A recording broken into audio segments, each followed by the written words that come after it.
Hey, curious minds, welcome to the Robert and Crew Show, where nothing's off limits and everything's up for debate. I'm Robert, here with Crew and the awesome Julie, and let me tell you, Season 6 is our wildest ride yet.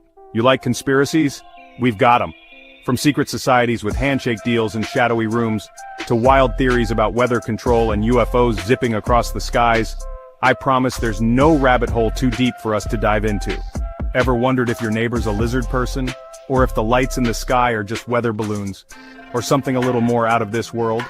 Yeah, we talk about that. But it's not just mysteries and mayhem.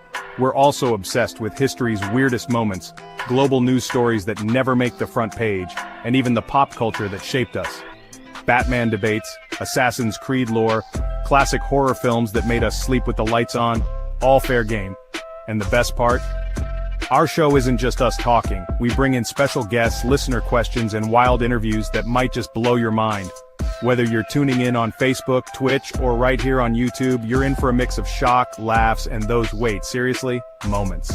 So if your brain loves a good mystery, join us every week. Hit subscribe, drop your weirdest questions, and let's unravel the world together, one wild episode at a time. This is the Robert and Crew Show. See you on the other side.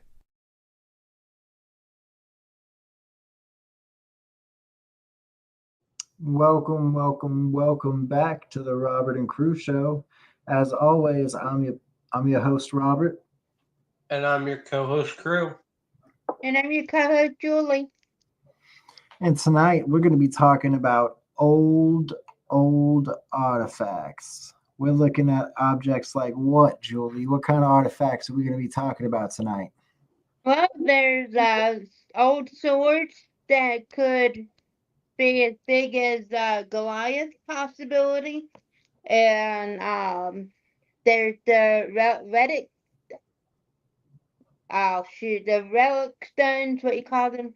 The Rosetta Stone. Rosetta stones, and there's stone hedges, and all sorts of different objects that were new to me too when I was looking things up.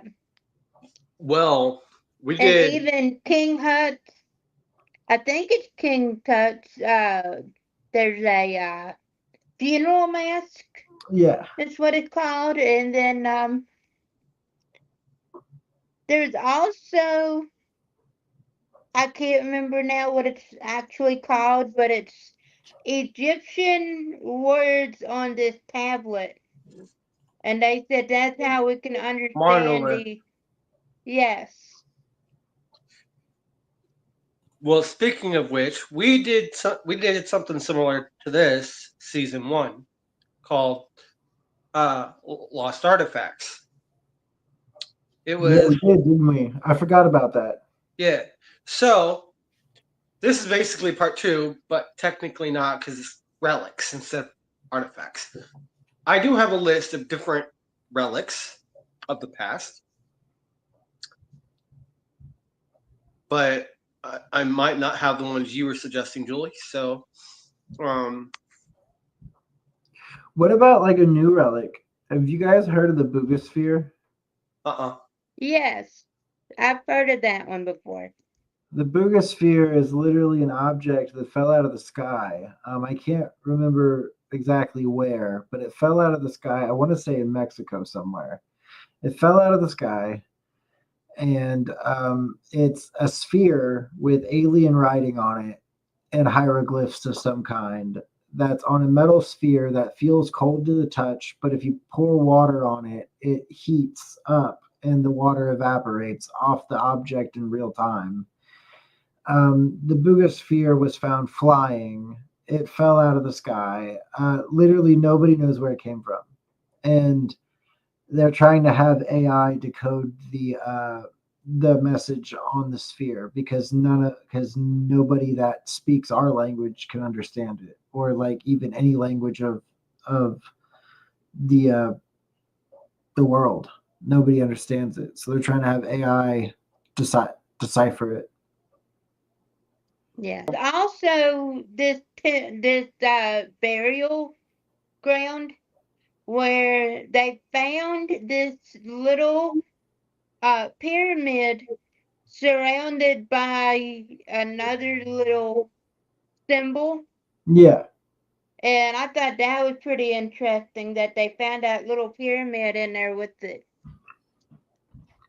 Okay, so that is pretty cool though. I'm going to go over the different types of relics that we will be going over. So we got archaeological artifacts, which contains ancient relics like pottery, jewelry, coins, or sculptures that are buried or hidden in ruins. Then you got treasures, which is valuables like gold, silver, or precious gems that are hidden or lost, often associated with pirates, historical events, or wealthy individuals.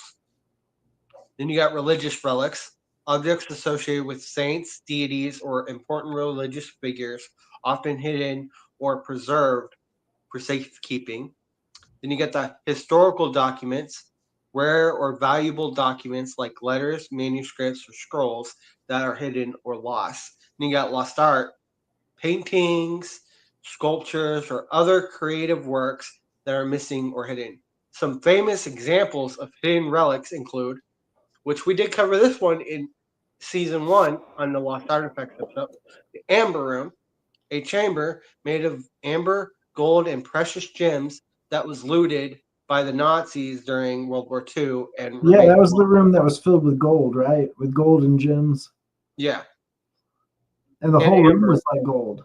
The whole It was room made. It was a like, chamber made of amber, gold, and precious gems. hmm and the And whole room was amber and gold. yep, and then you And have the Holy Grail. well, before we move on, the rumor about that room was that the Nazis either A, the room never existed, or B, the Nazis literally dismantled the entire room just to melt down the gold. Yeah, they supposedly they looted the entire room. Yeah. Those are the only two options. Yeah. And thinking of rooms, I found this very interesting. In one of the pyramids, this guy was exploring and he found a hidden door with these interesting hooks to open it. And Uh-huh. after he found that and wanted to go further, the Egyptian government shut him down completely and said, "No, you're not going back in there." Yeah. That was pretty interesting. Yeah, that's always interesting. But I think it's because if we're gonna be honest about Egyptian conspiracy or alleged Egyptian conspiracy about the pyramids, it's because they're not what they told us they were. They Yeah, told us the pyramids were tombs. The pyramids were not tombs. The pyramids were obviously something else than a tomb. exactly. Because I've Did it been hold learning a that. body in it? Sure. But the tombs, the supposed tombs, were all buried like only halfway down the pyramid where the body was kept.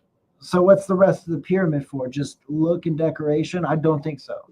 Yeah, I don't think totally so. different. They all Because, they all align with the stars, at least at that point in time or whatever. They all aligned with the stars for a reason.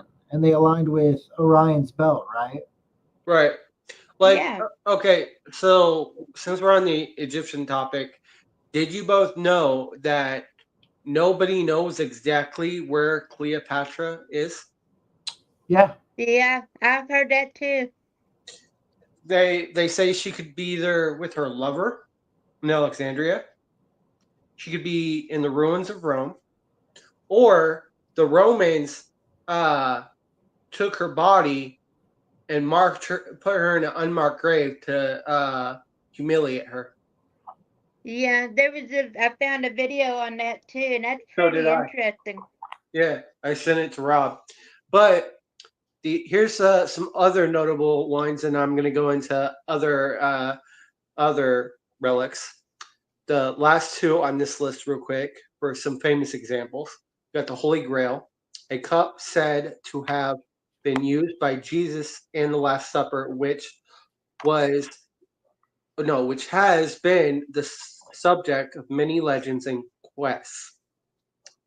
And then you have the lost city of Atlantis, which we covered this in season 2. Are we considering Atlantis a relic itself? Yeah, Okay. a mythological city described by Plato, which some believe may have existed and remains hidden, which we did prove it does exist, or did, because of the Yeah. ruins that's Well, left. even if it didn't exist, we're still figuring out lately that all of these places that we thought didn't exist did actually very well and exist. One being Troy. Yeah, We literally just found out that Troy was a real place. Like I've always back known in it was a real place. 2013, right? I'm pretty sure back in 2013 was when they officially declared Troy a real place. Right. Well, But I could have that wrong. I'm going to look that up real quick. But yeah, okay, Troy. well, while you're looking that up, I'm going to read some other ones real quick. Here are some other examples of hidden relics, which I have a whole more than just this list. We got the Dead Sea Scrolls, a collection of ancient texts hidden in Qumran caves near the Dead Sea. Then you got the Terracotta Army, thousands of life-size terracotta soldiers buried with China's first emperor, Qin Oh, I Shi was Huang. wrong. It's still fairly recent. We only Okay. know about Troy because of in 1873. Hmm. So that's really not that far off from the 1900s. Right. Troy is fairly recent. Yeah. Then you got the lost city of Pompeii, a Roman city frozen in time by the eruption of Mount Vesuvius. Mount Vesuvius. Thank you. And then you got the treasures of the Knights Templar, a medieval military order rumored to have hidden vast wealth and artifacts. Then you got the lost colony of Roanoke, an English settlement in North America that vanished, leaving behind only cryptic clues. Do you think they were kidnapped by aliens or do you think the tribes took them out? I think they blended with other tribes. See, that's what I think too. I think the Yeah. tribesmen became the Roanoke colony. And I could be wrong. A lot of people say we're wrong for believing that. Well, And thinking of the Roanoke colony real quick, I didn't quite understand the Roanoke colony.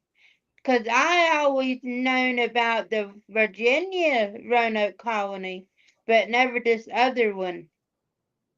that's Yeah, the so colony. Croatoan was what they is what they put into the tree, right, crew? Yeah.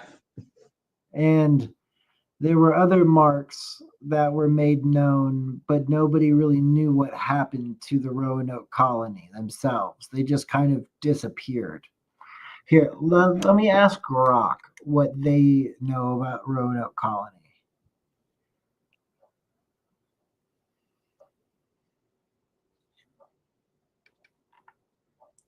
What do you know about the Roanoke colony and Croatoa?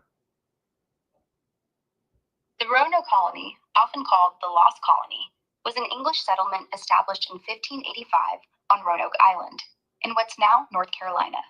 Sir Walter Raleigh sponsored it, aiming to create a permanent English foothold in the New World. About 115 settlers, led by John White, arrived in 1587. White left for England that same year for supplies, but got delayed by the Anglo-Spanish War. When he returned in 1590, the colony was abandoned, with no trace of the settlers except the word Croatoan carved on a post and crow on a tree. Croatoan was the name of a nearby island, now Hatteras Island, and the local Native American tribe. Theory suggests the settlers moved there, integrated with the tribe, or were attacked, starved, or lost at sea. No definitive evidence has been found, though archaeological digs and DNA studies continue. Some speculate the settlers assimilated with local tribes based on later reports of Native Americans with European features. Others think disease or conflict wiped them out. The mystery remains unsolved, making it one of America's oldest historical puzzles. They just vanished like that. Want me to dig into any specific theory? There you go. But the Roanoke that I am aware of is in Virginia. That's the Yeah. same one, Julie. Huh? That's the same one. Yeah. But why'd she say North Carolina? She did say North Carolina.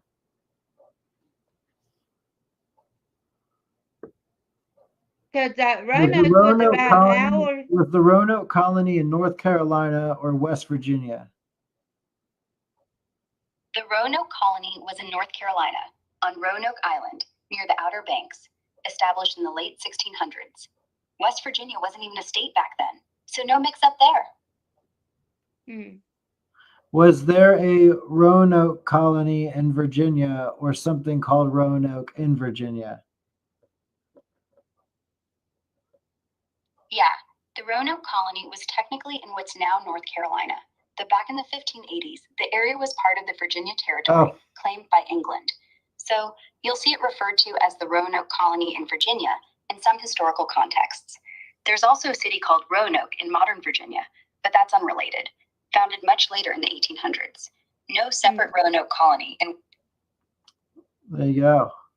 Yeah, because I'm very familiar with Roanoke. Because it was about an hour away from where I was raised. Croatoan. Croatoan. But here's some other ones I have. Yeah, let's hear some more. All right, so we got the burial sites of ancient pharaohs, tombs like Tutankhamun, which were often hidden and protected by elaborate traps. Yeah, you're talking about like pharaohs and their booby traps. Mm-hmm. Yeah, and what about King Tut? Yeah, that's who Tutankhamun is. He's King Tut. Okay. Yeah. I've always noted just the King Tut because it's easier for me to remember. Yep. Then you got the hidden treasures of the Spanish galleon. Yep. Ships like the Ataloch, which sank with vast riches on board. Some of that gold appears every now and then. Right. There's always people that take that gold, that end up with that gold somehow and take it to a pawn shop or take it somewhere, and then it gets seized by the government. I've seen that literally happen. Like, I haven't seen it in person happen, but I've seen it like online and shit. Like, people show up with that kind of gold and they're like, where'd you get that? That's supposed to be missing. And like, so the rumor is that gold never really went missing. It just got distributed among the people. Somebody found it before the government did, and it got distributed like within society. And now a couple lucky people know where the bulk of it is, and they're holding on to it. Yeah. Yeah, because they had stuff like that happen on the gold and silver pawn shop in Nevada. You remember that show? Yeah, there was a guy who brought in a Roman coin, and nobody could believe how old it was or where it came from. And then they had to have somebody come in and actually look at it. And they did identify it as the coin it was being portrayed to be. But the crazy thing was that coin did not exist. Like, it existed, but it didn't exist within like their knowledge of Roman coins. Yes. So they had to like figure out how much it was worth, what it would be worth. It became a really expensive piece, but they were wondering like where he found it, how he acquired it. And like there's all this theory about like stolen goods, things that get stolen and through time get passed through families. And then eventually somebody gets it and they're like, I wonder how much I could sell this for. Yep. There's been famous samurai swords that people thought like were like gone forever, that people end up finding in like somebody's grandfather's safety deposit box somewhere. So it's crazy. But what were you gonna say, Crew? What's the next one? We got the ancient city of Angkor Wat, a vast temple complex in Cambodia with many hidden passageways and secrets.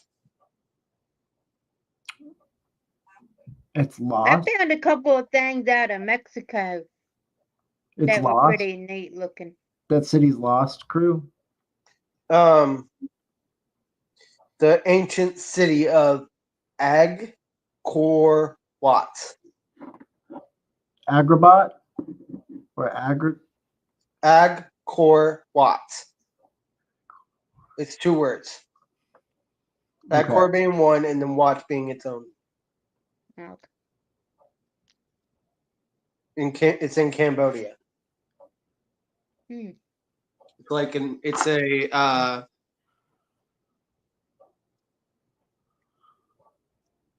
It's a vast temple complex. It's a famous temple complex in Cambodia. It's part of an ancient city, Angkor, which was the capital of Khmer Empire from the 9th to 15th century. It was located near Siem Reap in the northwestern Cambodia. Angkor Wat is the world's largest religious monument, covering about 162.6 hectares, built in the early 12th century by King Suryavarman, if as a Hindu temple dedicated to Vishnu, the Hindu goddess. It was later to become a Buddhist site. The name Angkor Wat means city of temples in Khmer.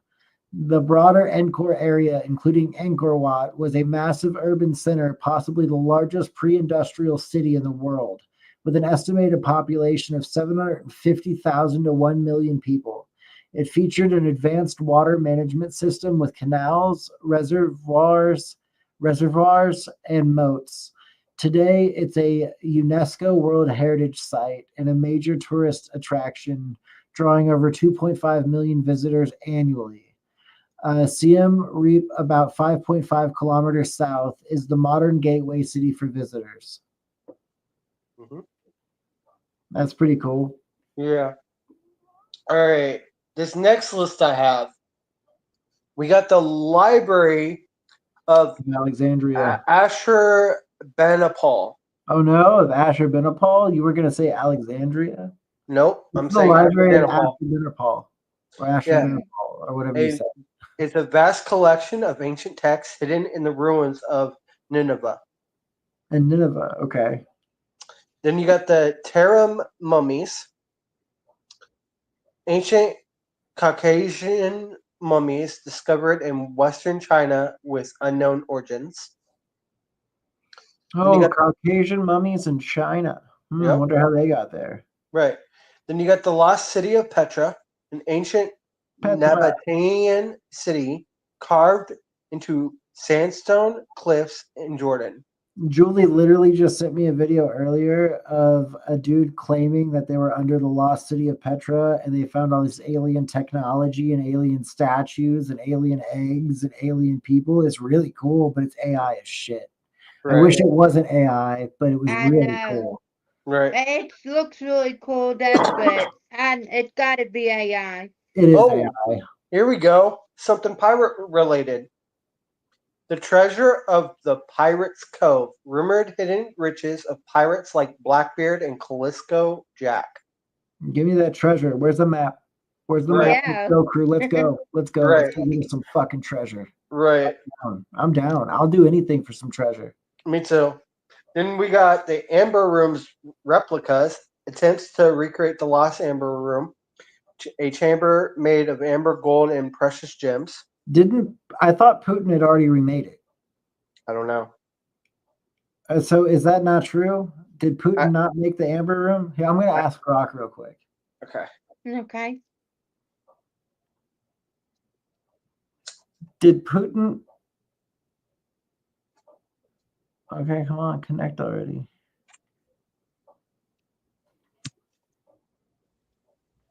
Did Putin recreate/rebuild the Amber Room? Yep. He dedicated the new Amber Room in 2003 at the 300th anniversary of St. Petersburg, alongside German Chancellor Gerhard Schroeder. The reconstruction started in 1979, based on old photos and records, costing about $11 million, with a big chunk of funding from a German company, Eon. It's now back in the Catherine Palace, looking as dazzling as ever. Quite the glow up for a room looted by the Nazis, huh? That's pretty cool. Right. Right. Yeah, it is. Then we have the hidden treasures of the Inca Empire, gold, silver, and precious artifacts hidden by the Incas before the Spanish conquest. You want Another that thing we Inca have on gold? here, That cursed Inca gold. yeah. Then we have the ancient city of Mohenjo-daro, a sophisticated urban center in ancient Pakistan with many secrets still hidden. Is that Then we have the Mohenjo-daro? Mohenjo-daro,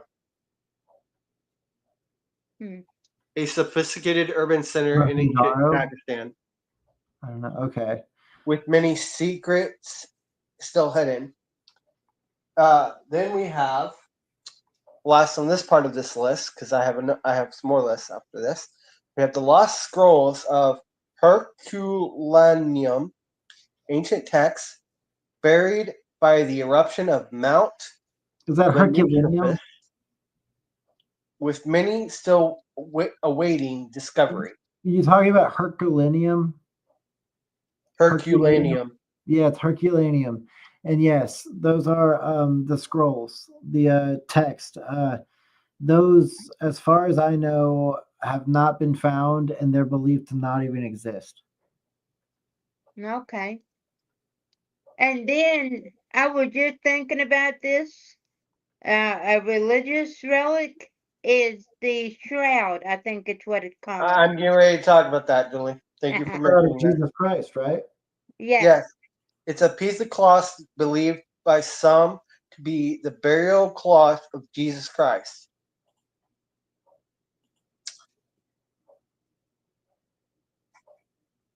It's called the Shroud of Turin. The Shroud of Turin. Yep. And what do we know about the Shroud of Turin? It's a piece of cloth believed to be by some to be the burial cloth of Jesus Christ. Basically, it has his indentation where you can see where his head, his neck, his whole body was. And haven't there been multiple people who have claimed to have the shroud, but then they get it tested and it is in fact not the shroud? Right. That's what I'm saying. Doesn't the Vatican claim to have the shroud anyways? I don't that remember. I'm not sure. I've seen several things, but it's been a while. Well, since we're on the religious topic, did you both know that Mary Magdalene's head is in like a statue in France? Is that true? Yes, not very fake true. news? The wife of Jesus, right? Right. That's not fake news? No, it's That's, actually legit. It's legit. It's Jesus real. never married. Yeah, actually, Julie. Actually, Jesus did.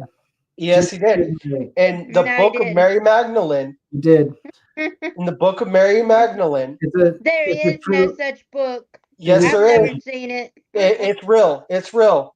There's a book called the Book of Mary Magdalene, and she is actually the wife of Jesus Christ, and it's talked about in the Da Vinci Code.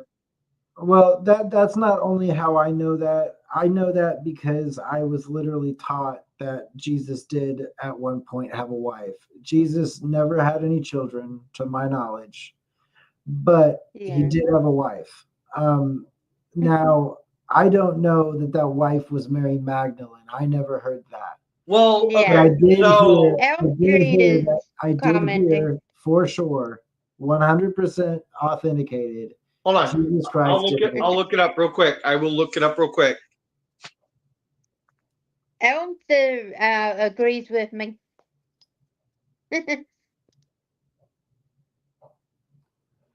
No, I mean, I've always heard that Jesus had a wife. Always. I never have. That was one thing I did actually end up learning as a kid.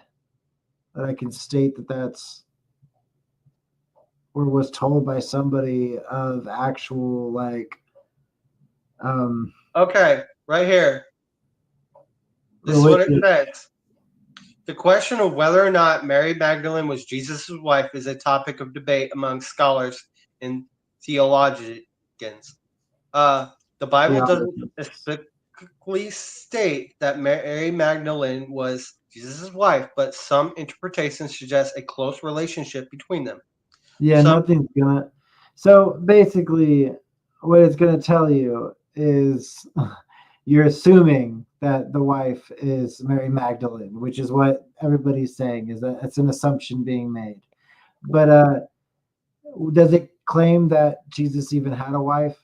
Is that even a legitimate claim? Here, okay, right here it says some arguments for Mary Magdalene being a prominent figure in Jesus' life include her persistence in key events. Mary Magdalene is mentioned as being present at Jesus' crucifixion, burial, and resurrection. Her role as a leader, Mary Magdalene is often depicted as a leader among Jesus' followers. The Gospel of Philip, a non-chronological text that some interpret as suggesting romantic relationship between Mary Magdalene and Jesus. However, the majority of Christian denominations and scholars do not accept the idea of Mary Magdalene as Jesus' wife, citing lack of biblical evidence. The Bible doesn't provide clear evidence of marital relationship. Traditional interpretations, many Christian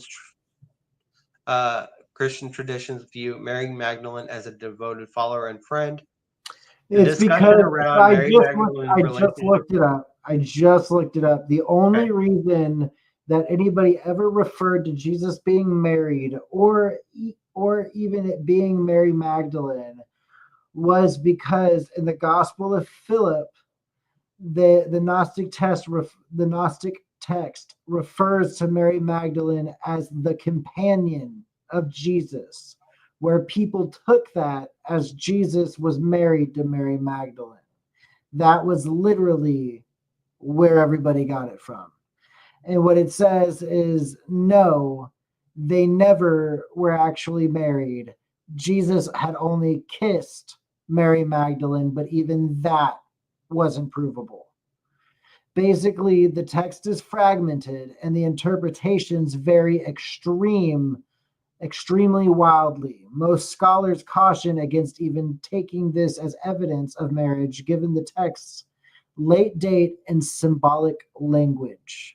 So no, literally it's rumor, it's made up. It's literally somebody saw a wording of how Mary was talked about in the Gospel of Philip, and they turned it into their own love story between Mary Magdalene and Jesus Christ. Now, I do remember as being a child, I could tell you, I remember a very prominent religious figure in my life telling me that Jesus at one point had a wife. Maybe he was into that weird Mary Magdalene shit. I don't know. Yeah. That's weird. I've never heard that ever. And looking that up now, it makes sense that they took it from the Gospel of Philip, where the Gnostic text literally said that Jesus' companion was Mary Magdalene.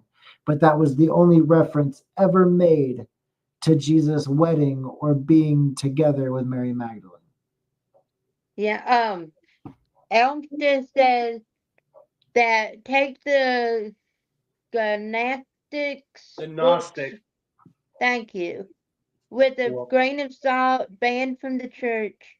The book of Philip isn't part of the Bible. No. And it doesn't claim to be. It doesn't say that it's part of the Bible. It just says the Gospel of Philip. That's all it says. It doesn't claim to be a part of the Bible or a lost book of the Bible. It's literally just some kind of Christian gospel book that was written or made by somebody named Philip back then. So yeah. Philip was like an apostle of Jesus. Elm Street says it's made by a Jewish guy that hid in a cave while people were being slaughtered. yeah, you're probably right. I mean, that or some kind of Middle Eastern guy. It doesn't have to be Jewish, but it could be a Jewish guy stuck in a cave writing crazy shit while everybody else is out there getting killed by the Romans and being slaughtered. Who knows? I swear Philip was an apostle of Jesus, though. I mean, but even if he was, that book does not claim to be a part of the Bible, nor does it claim to actually be written by a guy named Philip. Yeah, I mean, there is Philippians, but I mean, yeah. But and there's one called Philippi. Told me to look up Josephus. Josephus. All right, let's look him up. Oh, he said, never mind. Josephus died in the cave that way. My bad. You're good, bro. You're good. Okay. No harm, no foul. Anyways, here's the other Christian hidden relics we have. We got the true cross, the cross of which Jesus Christ was crucified, fragments of which are claimed to be preserved in various churches. Then we got the crown of thorns, believed to be the crown placed on Jesus' head during the crucifixion. We got the Holy Lance, the spear said to have pierced Jesus' side during the crucifixion. The seamless robe of Jesus, a robe believed to have been worn by Jesus Christ.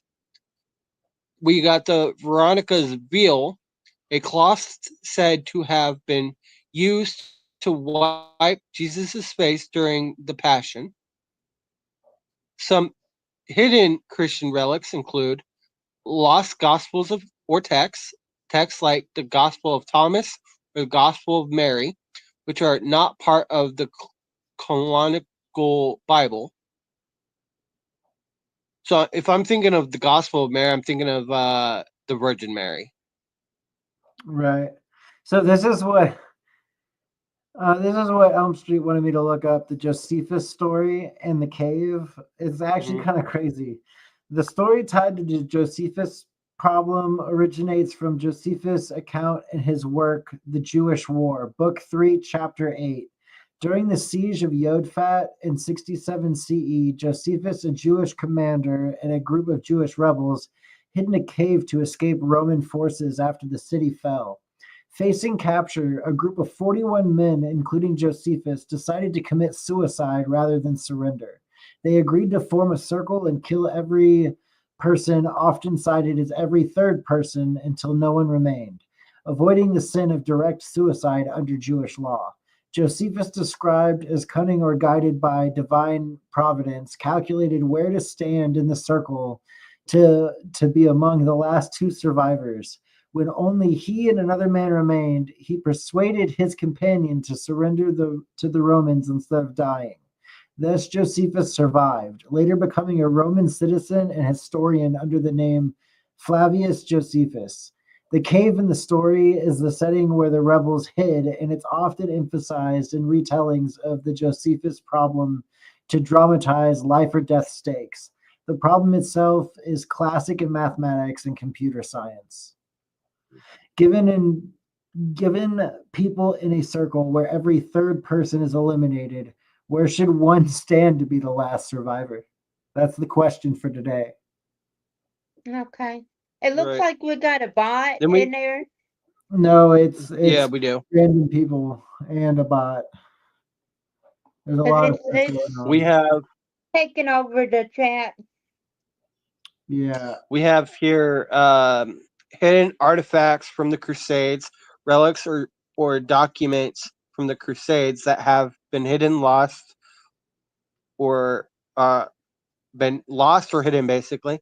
We have secret archives, the Vatican's secret archives, which contain sensitive historical documents, including those related to the church's dealings with various historical figures and events. The Caesar Then Masada. That and sounds cool.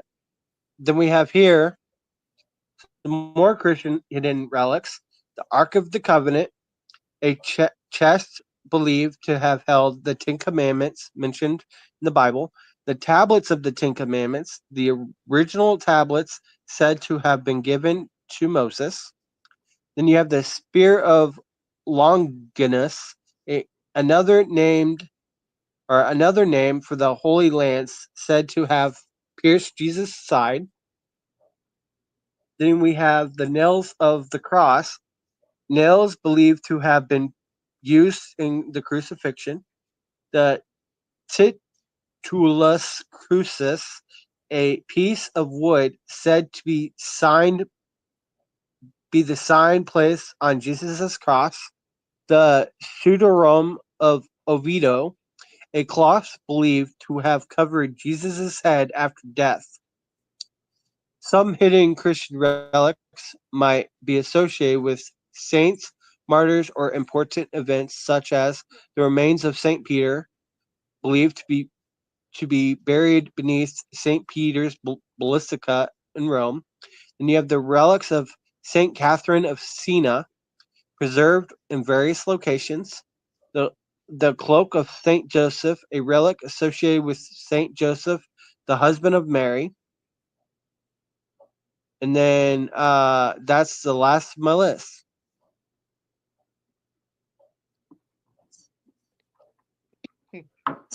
Well, so with the religious ones, the big ones are the cloth from Jesus, the what'd you call it? The shawl, the what'd you call it? Um, hold on. The cloth or whatever. Oh, the cloak of Saint Joseph. Yeah, but the one that was the shawl or something, the shawl. I don't remember. Hold on, I'm looking. Give me a second. Yeah, I The saw. sage of Messiah. The Titulus Crucis. No, is the Studium of Oviedo. I don't know. It was one that Julie was talking about, a literal cloth that Oh, people that's had. the Shroud of Turin. Shroud. Yeah. Yeah. Sorry.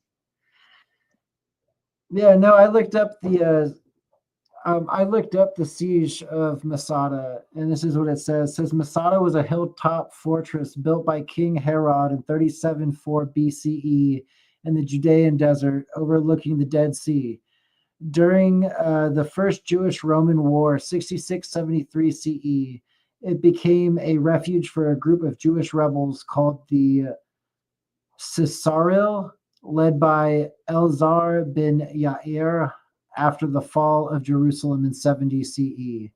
The siege happened in 73-74 CE. The Roman governor Lucius Flavius Silva besieged Masada with the 10th Legion Legio ex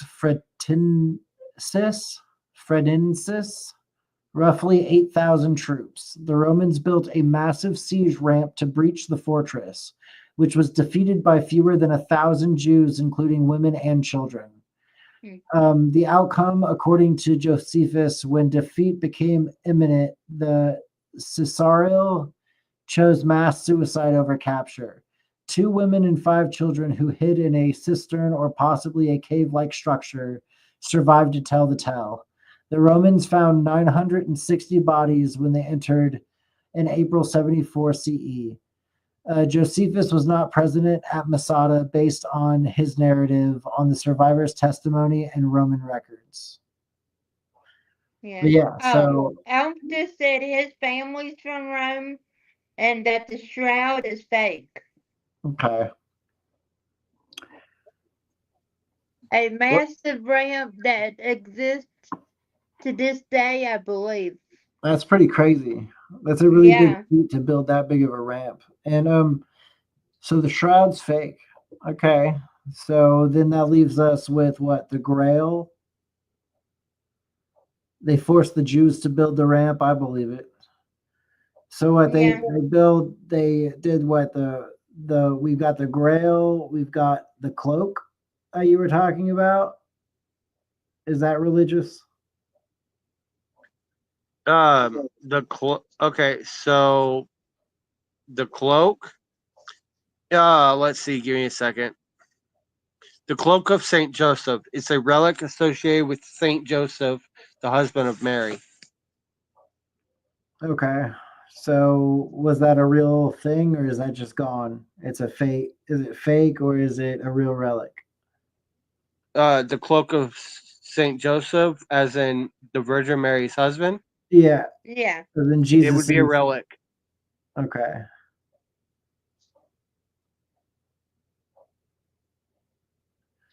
We have not gone over the Jesus Julius Caesar conspiracy.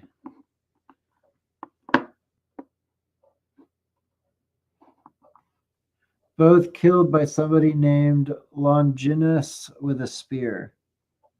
Weird. Yeah. I'll have to look that up. I haven't gone over Julius Caesar very much. That would be an interesting topic to go over. Yeah, no, For sure. Julius Caesar has always been a mind capture for me. I really like Julius Caesar. Yeah. So we do have some videos tonight, right, crew? Yes, we do. Yeah. All right. Let's hit this one real quick.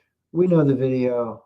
Let's get our Oh, yeah. Sasquatch suds ready. I don't think people understand just how messy Bigfoot gets. Mud, moss, mystery stains. His laundry's legendary. But now he's got a secret weapon.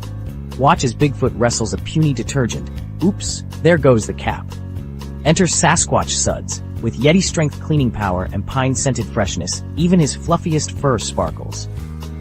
Now, Bigfoot struts past campers. Wait, is that envy or just amazement? Sasquatch Suds, for fur and duds.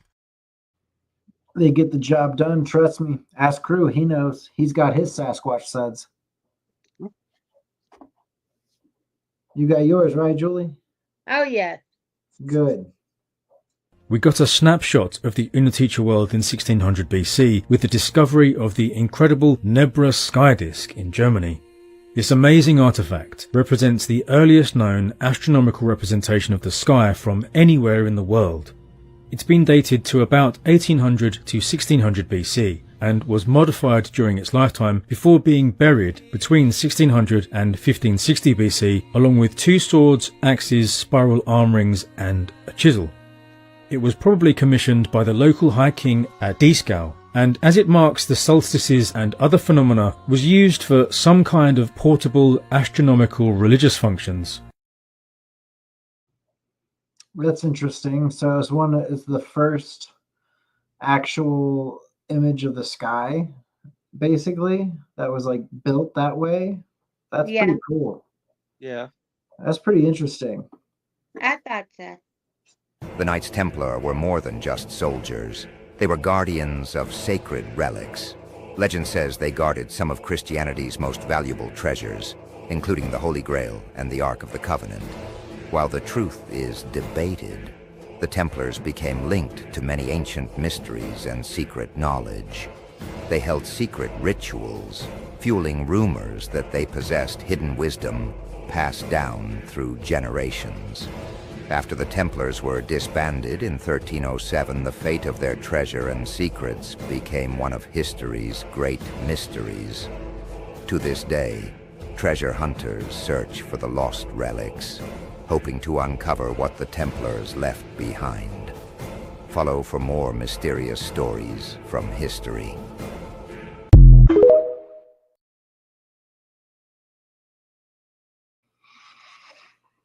Elm Street told me to look up Francesco Coretta, and he also said there's a lot of similarities between Jesus and Julius and their deaths, and he uses actual words of history, not his own.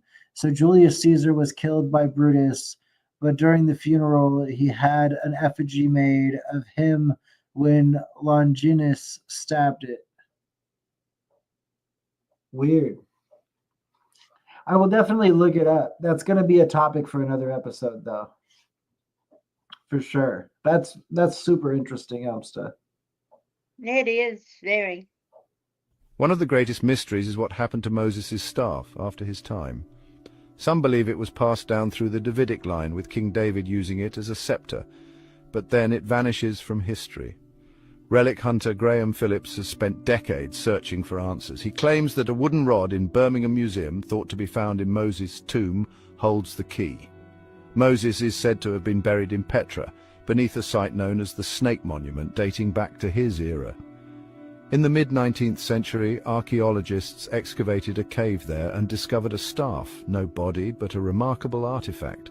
This staff, housed in a glass case at the museum, matches descriptions perfectly. Dark, about 4 feet long, adorned with Egyptian hieroglyphics.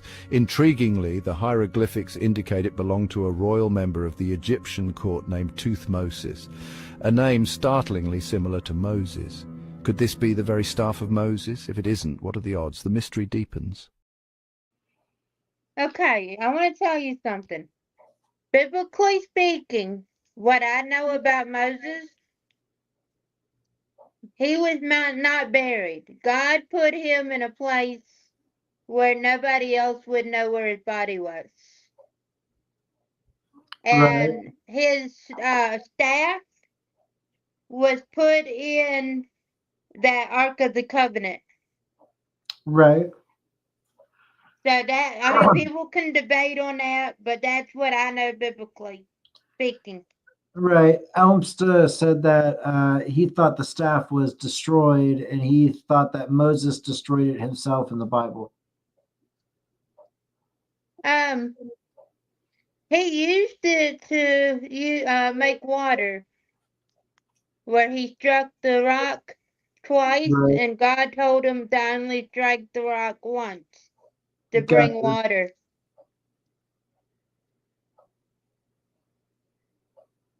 What's your thoughts on it, crew? It's a big debate, but in the same time, Julie is right. It is mentioned in the Bible that it's put in the Ark of the Covenant. So it's one of those big debates for scholars and stuff, what really happened with the Ark. Did so Elmsta said he didn't get the staff till after the rock. He had the staff. In the Bible, again, where he saw that bush that was burning but not on fire, God showed him how to use it, where it turned into a serpent and then back into a rod again. And that's when he took it to Egypt, and that miracle of when he showed the Pharaoh the staff and it turned into a serpent and it ate all the other people's staff. I know that's confusing, but that he's had the that staff since I believe around the time that he had seen the bush that was on fire but not burning. Right.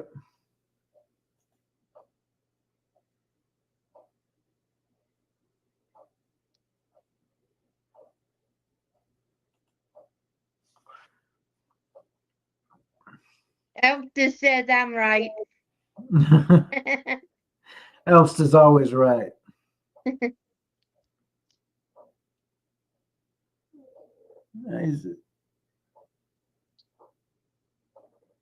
Yeah, he says it basically starts with him receiving it.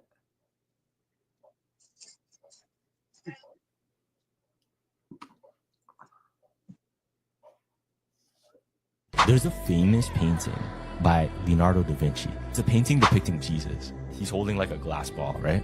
Now, usually, every single painting, including the Mona Lisa, bro, there's never any mistake to shading or reflection. That's one thing they studied about Leonardo da Vinci. He doesn't mess up. Okay. But there was a mistake in the Jesus one. No. Where he's holding a glass. Because the light is supposed to be depicted from somewhere else the way it's hitting his face. The light was hitting the glass ball as if it was coming off of him. That way, he was depicting that the sun is Jesus. Oh, that's That's interesting. I hadn't heard of that. That's pretty cool. That is. And I like that they mentioned that Leonardo da Vinci never really made mistakes. He only put what he wanted into paintings. So that's pretty interesting that he would do that. Yeah. Elmsted said it basically starts with him receiving it, the snake showing him it can change into anything, but he can't let people know. And later it's used to overcome others. So Isk. And then Da Vinci also got paid a lot of money. So LOL. Vinci worked for the richest people, for the richest family, Medici. Yeah, no, I totally believe you on that. I just know that Da Vinci was really good at what he did. Mm-hmm. Definitely yeah. did not make mistakes purposefully. Oh yeah.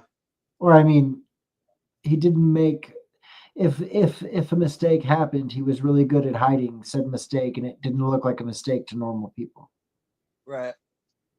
In 2018, archaeologists in Egypt made a spine-tingling discovery that captured the world's imagination.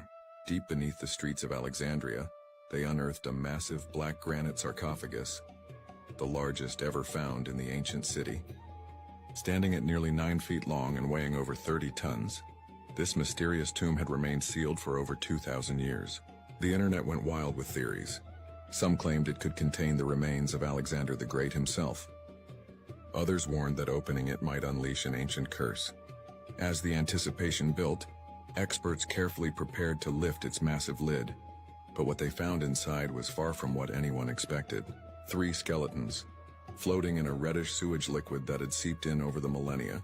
No treasure, no curse, just 3 ordinary people, likely soldiers, who died around the same time and were buried together. Yet somehow this disappointing discovery became even more fascinating. It gave us a rare glimpse into ancient Egyptian burial practices and reminded us that sometimes the most intriguing archaeological finds aren't about gold and glory, but about the stories of everyday people who lived and died thousands of years ago. Elms's sending me down a rabbit hole. He's saying Da Vinci is like Shakespeare in the fact that Da Vinci was probably not all one person. And if he was being paid to create all that art.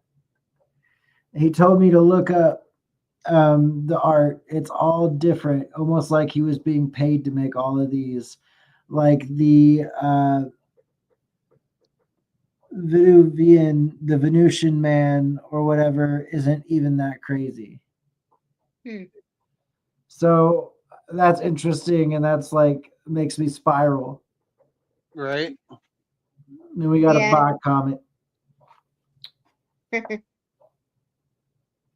Cleopatra vanished over 2,000 years ago, and her tomb, still a mystery. How can someone so famous just disappear from history? No tomb, no mummy. It's a real-life ancient puzzle. Cleopatra was Egypt's last pharaoh, known for her beauty and brains. But after her mysterious death, her mummy never surfaced. Where could it be? Some think it's in a hidden chamber near her lover, Mark Antony, in Alexandria. Maybe their tombs are together, lost under the city's ancient ruins. Others believe it's in a temple called Taposiris Magna, where archaeologists found clues hinting at royal burials. There's a wild idea that Roman leaders took her mummy to Rome to display her defeat. Or could she be buried in an unmarked grave, a final act of defiance? The sands of Egypt hold many secrets, and Cleopatra's tomb is the biggest mystery of them all. Each year, new discoveries bring us closer to the truth, but for now, it's all speculation and ancient tales.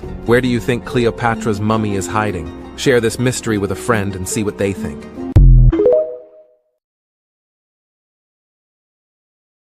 Cleopatra is very interesting. I was already intrigued with Cleopatra. I didn't know her mummy was missing. That's very interesting. I wonder what happened to it. You know, there's a very well-known, it's not even a conspiracy, it's a well-known fact, is that rich people back in like the 18 and early 1900s bought mummies to eat. They ate them. They literally ate mummies. And like you can look that up. That's not a lie. It's not a falsehood. People actually ate mummies. Gross. Wow. So quite a few mummies are missing, not because they didn't exist, but because they're literally gone. They've literally been ingested by people. So That's disturbing. Cleopatra Yeah, may it have been is. one of those that was eaten or ingested by people, especially if she was in an unmarked grave or she was found and her grave wasn't labeled. Yeah. Mummies, so basically it was a health benefit thing. They thought that if they ate people, they would get some kind of health benefit from it, specifically mummies. So like, and that's a thing. Like it's like here, like as weird as that sounds, like it's true. I'm not pulling your leg. Wow. That's different. I hadn't heard that. Kind of like rich people are eating mermaids.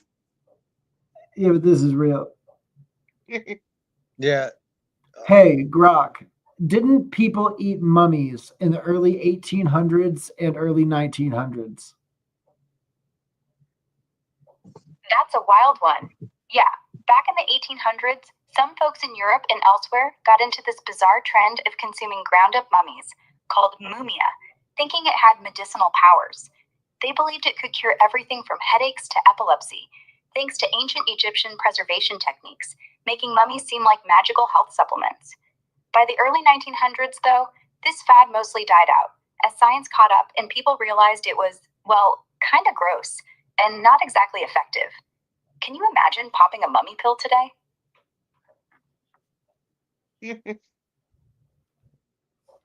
Yeah, so it did happen. Wow. They ground up mummies and ingested them in whatever way because they believed it would medicinally help them. Elmsta also says that it's an African belief, and Africans believe eating people gives you their power, so surely the Egyptians did too. Okay. Yeah, so this isn't just Egyptians, though. This is European normal people, doctors, everything, ground up mummies that they were sold illegally and sold off the mummies as a cure all, and people bought them and ingested said pills. Wow. Learning something new tonight. Yeah, so I mean, it's a thing, man, is that there was some weird, sketchy things that happened with mummies. A lot of mummies went missing. A lot of mummies were ingested. Wow. People ate them, and people apparently also ground them up and put them into medicine. Weird one, Just right? like allegedly people are trying to do that now. Elps just said I'd try it back then. Why do over 2,000 years of historians, treasure hunters, and archaeologists all fail to find Alexander the Great's tomb? What makes this mystery so stubborn? Alexander the Great, the king who tamed the known world before he was 30. His armies thundered from Macedonia to India, forging an empire that reshaped history. Yet, as unstoppable as he was in life, his burial remains a secret sealed by time. After his sudden death in Babylon at just 32, Alexander's body became the most valuable prize on earth. Some say it was snatched en route to Macedonia, rerouted instead to Egypt, and laid to rest in Alexandria, the city he founded. Legend claims a golden sarcophagus, a shrine fit for a god. But today, not a single trace has ever surfaced. Why? Alexandria has suffered war, earthquakes, and floods, burying centuries beneath new streets and layers of mystery.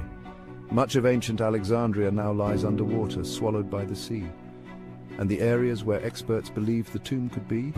Many are beneath modern buildings, especially the sacred An-Nabi Daniel Mosque, making excavation impossible. Theories swirl. Some whisper that his tomb is hidden under the mosque, untouched for centuries. Others say it was looted or even purposely concealed to protect his almost divine legacy. No one knows for sure. So will we ever find the resting place of the world's greatest conqueror, or was it always meant to remain a mystery? Drop your theory in the comments and follow for more ancient enigmas.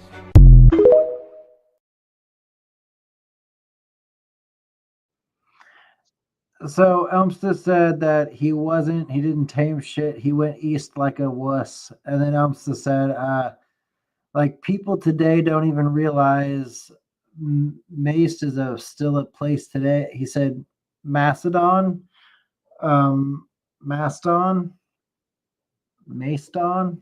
I don't know. I don't know. I know Macedonia. That's what I thought it was. Said Macedonia.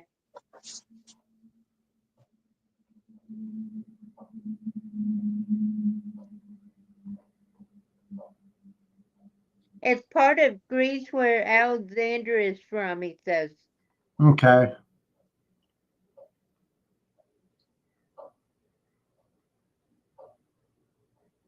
But thinking of mummies being eaten. So parts of Greece, in Greece, there's North Macedonia. Right. Yeah. Is that what we're talking about? Or is it actually called Macedon? Macedon.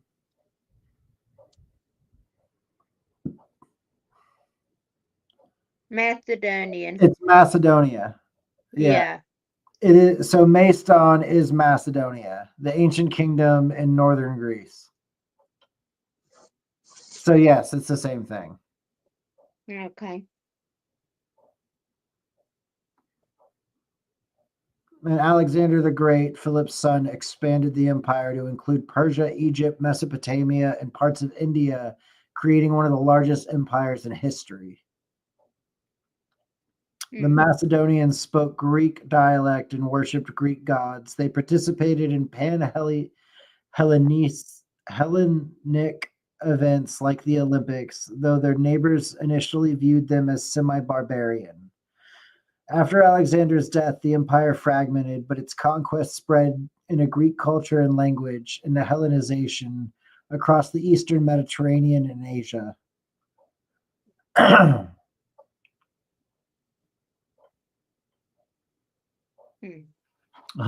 He said, look up Alexander the Great's map. It's weak. I got you, bro. I'll look it up. Yeah.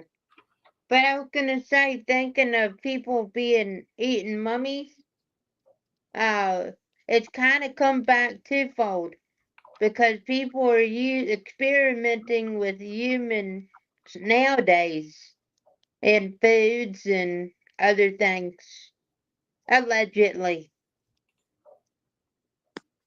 Yeah.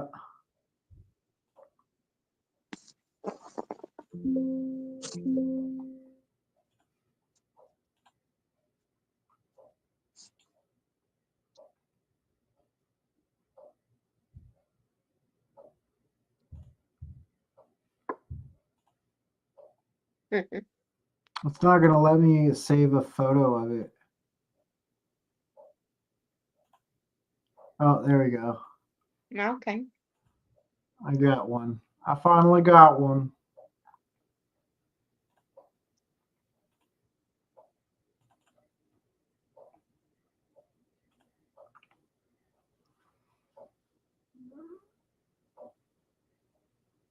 Oh, wow.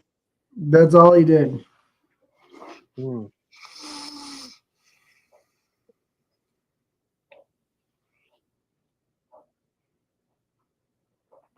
He said, that's not it. Okay. I did type in the map.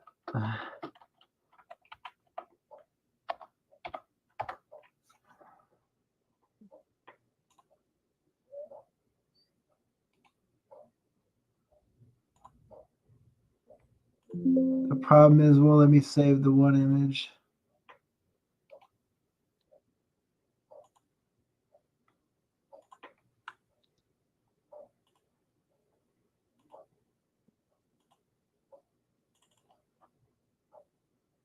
There's this one.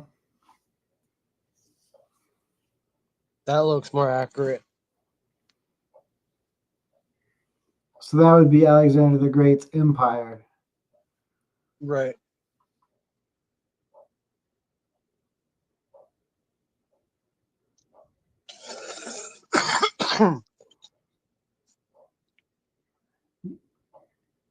Yeah, he did. He did refuse to hit Arabia. He did not want anything to do with Arabia at all. Yeah. Or north. Yeah, he didn't want to go up the Caucasus Mountains. Nope, that wasn't for him.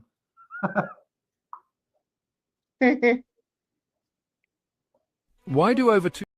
What if one relic could hold the secrets of eternal life and divine power? Let's uncover the legend of the Holy Grail. The Holy Grail is one of history's most enduring and captivating mysteries. Today, we'll explore the various stories and theories about the Holy Grail, from its origins in medieval literature to its connections with historical figures and secret societies. Origins in medieval literature. The legend of the Holy Grail first appeared in medieval literature, particularly in the works of the 12th century French poet Chrétien de Troyes. His unfinished poem Perceval, the Story of the Grail, introduced the Grail as a mysterious and sacred object. In the late 12th century, Robert de Boron expanded on the Grail legend in his poem Joseph d'Arimathea, which linked the Grail to the Last Supper and Joseph of Arimathea, who supposedly brought the Grail to Britain. Connections with historical figures. The Grail legend became intertwined with the tales of King Arthur and the Knights of the Round Table. In these stories, the quest for the Holy Grail was a noble pursuit, symbolizing purity and divine favor. According to legend, Joseph of Arimathea, who provided Jesus' tomb, brought the Grail to Britain. It was said to have been used to catch Christ's blood during the crucifixion, imbuing it with miraculous powers, theories, and interpretations. Some believe the Holy Grail is a physical relic, such as a chalice or cup used at the Last Supper, endowed with miraculous properties. Others interpret the Grail as a symbol of spiritual enlightenment, representing the soul's quest for divine truth and eternal life. A controversial theory suggests the Holy Grail is not a cup, but a metaphor for the bloodline of Jesus Christ, with claims that Jesus had descendants whose lineage was protected by secret societies like the Priory of Sion. Connections with secret societies. The Knights Templar, a medieval Christian military order, are often linked to the Holy Grail. Legends suggest they discovered the Grail during the Crusades and kept its location secret. The Priory of Sion, a purported secret society, is said to have guarded the secret of Jesus' bloodline and the Holy Grail's true nature. The legend of the Holy Grail continues to fascinate and inspire. Whether seen as a literal relic, a symbol of spiritual quest, or a hidden bloodline, the Grail remains a powerful symbol of mystery and divine connection. What do you believe the Holy Grail represents? Share your thoughts in the comments below, and follow us for more explorations into history's greatest mysteries.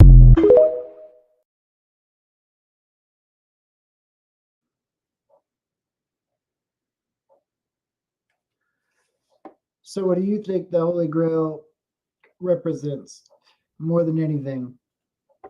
Eternal life. So eternal life is what it represents? Yeah. And I so believe so. do you think the Grail is a known proven artifact?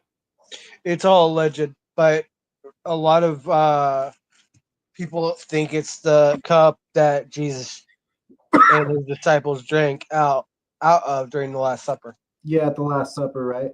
Yeah. Yeah. It's always been interesting.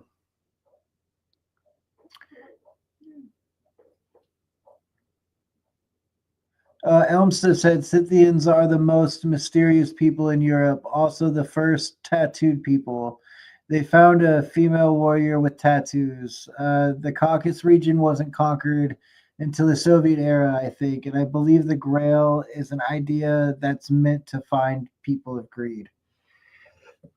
Which, I mean, that makes sense. What else better than to find the greedy person than tell them there's a Grail that consists of gold and gems, and they just have to know the right person to find it. Right. Yeah. The Shroud of Turin. The Shroud? The shroud that supposedly covered Christ. Dude. There's some new results coming out of it. No. Wait, remind me. Explain it from the get-go. What is this? The Shroud of Turin is supposedly the shroud that when Jesus was taken off the cross, he was put in this shroud and put in the tomb. The fabric, right? Cloth, wrapped up. Yeah, so basically it was like 13 feet long or something, and they laid him on one end and they flipped the other end over. They swaddled him. Yeah. I did that with a baby. Mm-hmm. But it was first discovered or brought to the king of, I don't know, France or something in the 1300s. But this man said that he journeyed to Israel and Damascus and stuff and then received the shroud to bring back. but it's always been dismissed as like, it's a hoax, blah blah blah blah.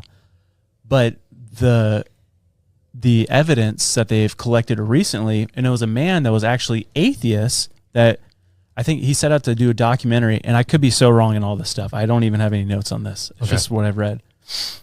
But he set out to do a documentary proving that it's a hoax, and he's an atheist, right? And they did this testing, and they found out that the fabric is indeed from Israel because it has like certain pollen and stuff from Israel, and it dates back 2,000 years ago. Whoa. Like to the T. That's interesting. Yeah. Even if it's like not the exact shroud, it's still significant because it was the time of Jesus, right? But here's the thing: when you do the X-ray and you get the negative image of it, you can see where the blood stains were, and it's on his hands, his feet, on his head, and where his side was stabbed by the spear. Oh my gosh! Now, because I keep seeing it everywhere. But I literally, when I saw it, I was like, okay, another one of these fake things. But like, it seems legit. Yeah, but that atheist guy, after doing this investigation on it, he's now a Christian. Why? What made it? What turned it for him? He said, "There's no way this can be fake." Wow. He said, "This is the shroud that Jesus was wrapped in." Dude. But no, that's confusing to me. So he's saying because Jesus is not in it, what? That he rose, and that's why he believes in Jesus now. I guess. I don't know. I just said he was an atheist and now he's not. That's cool. I just was curious as to what was the turning point for him. But he also said, I don't know if it was him or another guy, they said that they will pay $1 million to anyone that can replicate what the shroud is without using ink or burning or like whatever, because the stains on it are from Jesus's blood. Wow. And like he said, there's no way someone could have faked this. It like lit, and they also said they were able to extract different parts. It was like, I think it said like creatine and something else, which your body puts out when it's in stress. So they say like a lot of torture victims, they excrete this stuff out of their skin and in their blood. And so they're able to find traces of that in it as well. Wow. Yeah. That's wild, man. Yeah. I mean, like, that's just crazy. And it feels like all these things are just coming out. Like we talk about the Ark of the Covenant, Gilgamesh, all these things, but that's crazy. Because it like really does confirm, like, just, are these just more signs that are just coming out, you know, just the truth being revealed, the veil getting thinner, and then so less people have a chance to deny? Yeah. And then someone, I forgot to save it, but someone took, they like scanned it, the face and stuff of Christ, like in the Shroud of Turin, right? Did they see like the actual face that they created? Yeah, and then they put it into AI and like made it look like this is what Jesus probably looked like. Wow. Yeah. That's crazy cool. And we're not far off from some of the depictions we've had in TV. Oh, really? Yeah. Yeah. So he was very tall. No, I mean, he just 5'6". Yeah, he looked. Oh. He was just like, that was the AI image, looked kind of thinner. Very interesting. Wow, so cool. Very interesting. Very wild.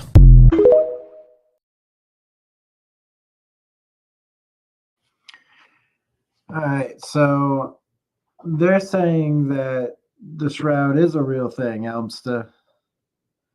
I don't know. They can't prove it. They can't prove the shroud. But some atheist dude said, the shroud is real. I'm no longer an atheist. Jesus is real. So, I mean, it's got some pull on somebody for sure. Yeah, I've heard that story before about that atheist guy. So Elmsta says it's real. It's just not from Jesus.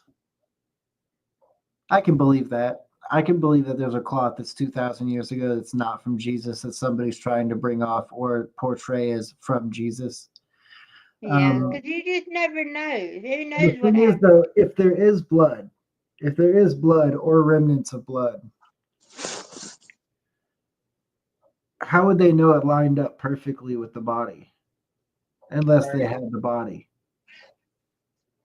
Yeah, it's hard to really tell. I mean, with everything, it's just hard to tell anymore. That's like saying They're the real. Jack the Ripper cloth is real. Yeah, I mean, that's true. That's true. Although we all know, I mean, all of us real serial killer enthusiasts know that Jack the Ripper was actually H.H. Holmes, and H.H. Holmes came to Chicago, so that's when he got caught. Jack the Ripper left London, came to the United States under the pseudonym H.H. Holmes. That is what happened. I'm full of shit, but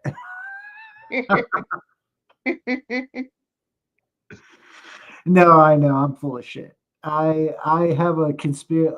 I used to love serial killer conspiracies, and my favorite one is the H.H. Holmes Jack the Ripper connection.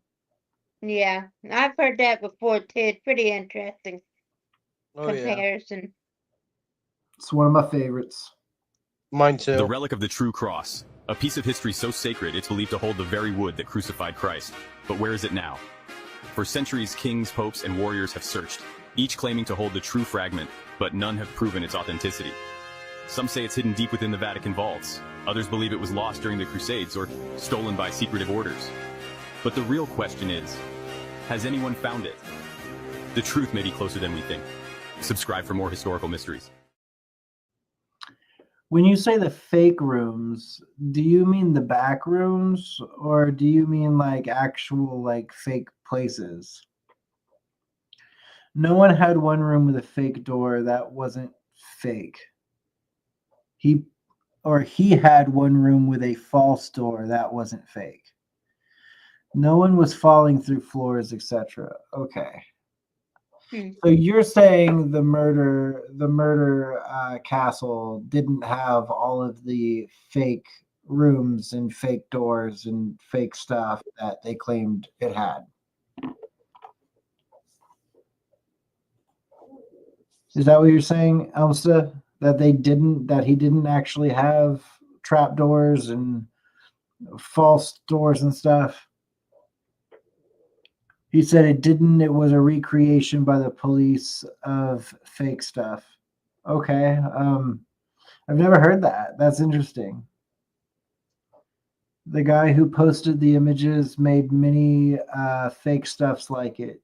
Okay. See, I didn't know that. That's very interesting to me. That's something I didn't know. So I didn't either. So that's pretty neat.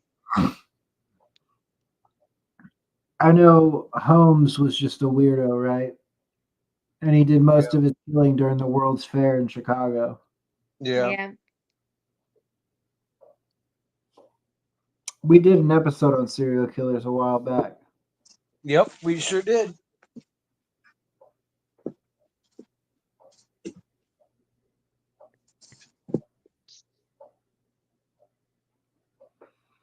He said there's an H.H. Holmes Chicago guy that I watch who's the main researcher of Holmes. That'd be cool. Send me the link. I'll check him out. I love stuff like that. Yeah.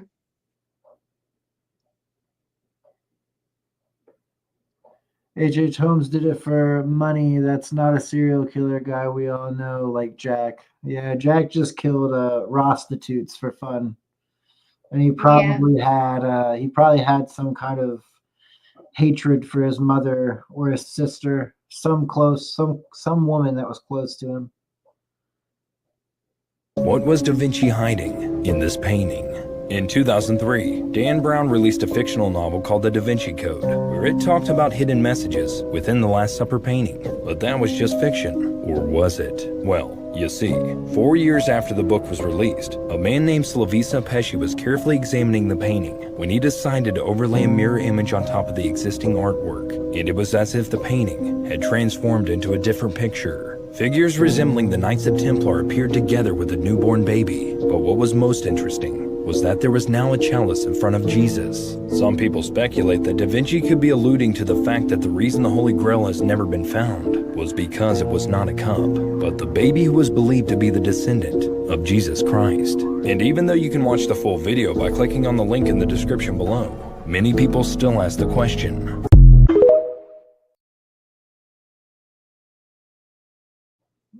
That sounds conspiratorial and possibly fake. Oh yeah, totally agree.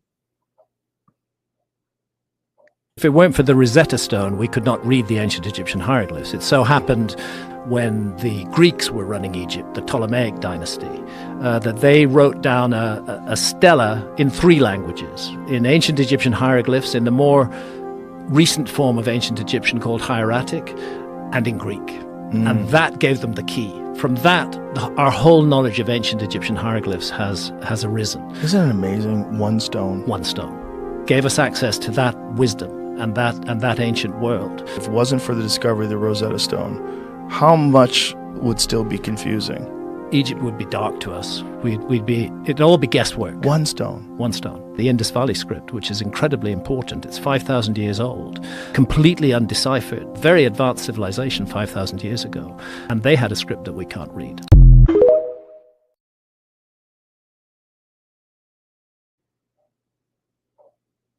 Dude, the ancient Egyptian writing and the hieroglyphs and how anybody understands that stuff just boggles my mind. I'd like to be able to read it. That would be neat.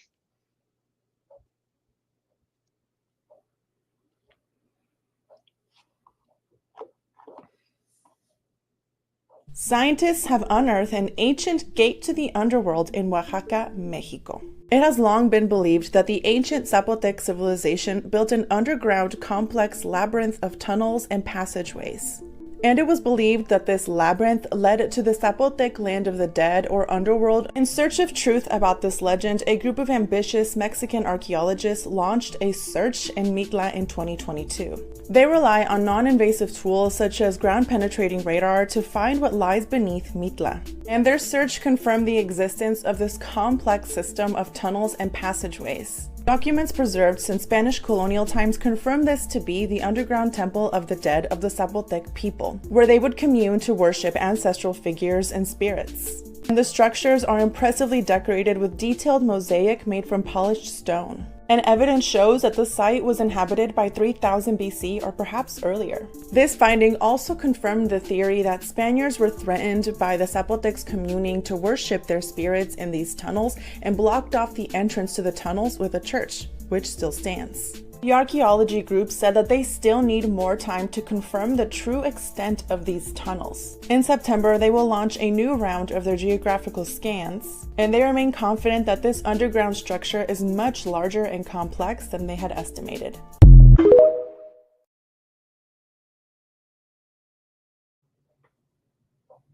I thought that was kind of interesting. It is very interesting. What happened to Crew? I don't know. I've been seeing this image that reminds me of a TV screen, but nothing on it. That's just what I'm seeing. I don't know. He went dark and quiet. Showing is some Spanish church, Promo Spain, LOL. Showing us. I think Crew got heated and left to Nibiru. Yeah, did you go back to Nibiru, Crew? What? Did you go back to Nibiru a minute ago? No, I was doing something. Yeah, you like left, and I was like, what the fuck just happened to Crew? No, I was dealing with my cat. Oh my god, the cat's pissing you off again? Yeah. Yeah, I know Elmsta. He's definitely Nibiru. Yeah, he came back.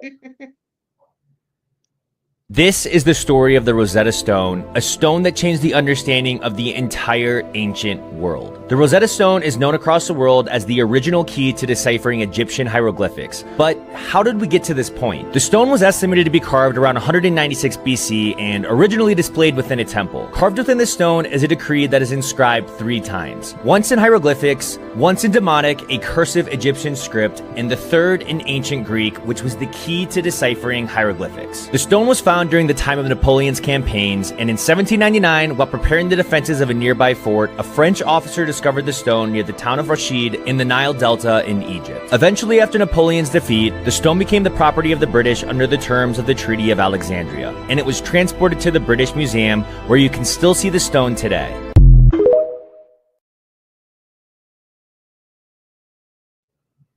That's pretty awesome. It is. Yeah, Crew, how'd you come out of a door that was covered in light and it's dark outside? What are you doing here? I'm in my room.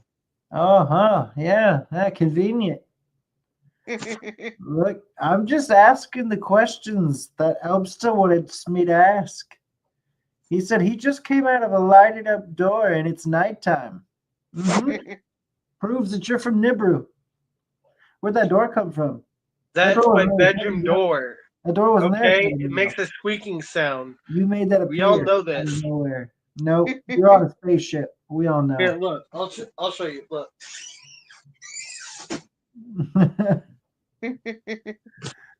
Look at him freaking out, having to protect his identity because we all know he's from Nibiru. No, it's called I was dealing with my dumbass cat. Silly Crew, Nibiru's for Nibiruians. Look at these gigantic swords that would have to be used by something that's like a few 100 feet tall. An account called Unchained Actual sent me this video showing these gigantic swords. Now, I looked around trying to find any news articles of these findings and couldn't find them anywhere. But we do know the Smithsonian seems to swoop in and kind of cover things up. But this sword is public, and look at the size of this thing. It's got to be like 7 feet long, and it's made from the snout of a sea creature. Also, this sword was recently found in Japan, and it's 7 feet 9 inches long. This can be found as public record as well. And there are way more records of giant swords that are found and even on display in museums. Now, what about these? If these were real, do you think that they would make it public record? Do you think this is a leak? Or could it be just really good animation and AI? Let me know in the comments. Oh, and then of course there's the other angle that these were just art pieces that were made. But in that case, why hide it? Why cover it up? You know, just display it as an art piece. But that really, really big sword, I mean, I don't even want to know the size of the creature that would have to hold that thing.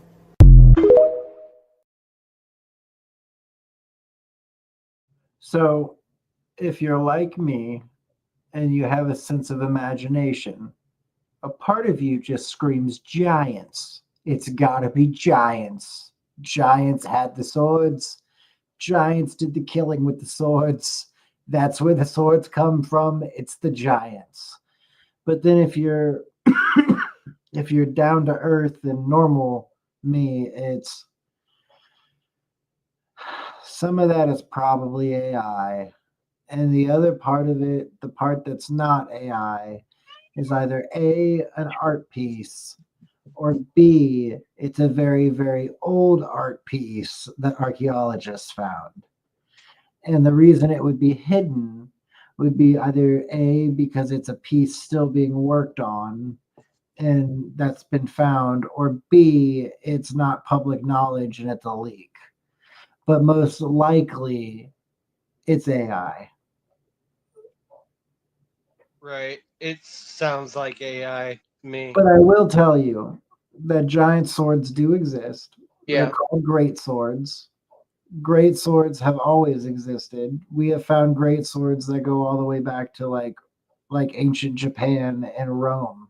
Okay, so like great swords have always existed. Yeah. Now, great swords aren't as big as the swords that were pictured. Not by a long shot. Great swords are just bigger than the average sword. Great swords have a long handle. 7 to 11 feet, homie. Two hooks. 7 to keep 11 feet. your hand safe. And then about, my bad, 5 to 6 feet. 5 to 6 feet is a great sword. It weighs 4 to 7 pounds.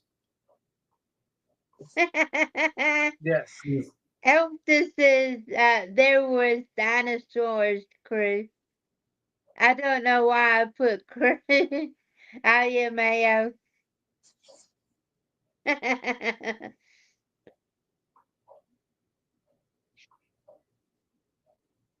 But I mean, there are giants, so you never know.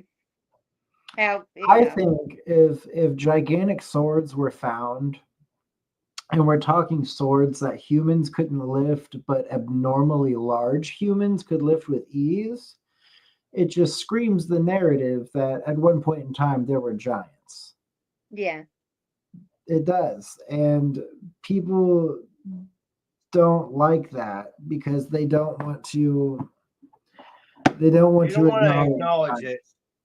They don't want to acknowledge giants. And most people want to be like, well, giants can't be a thing, blah, blah, blah, blah. Please explain to me people like Robert Wadlow. I truly believe he had the gigantic gene.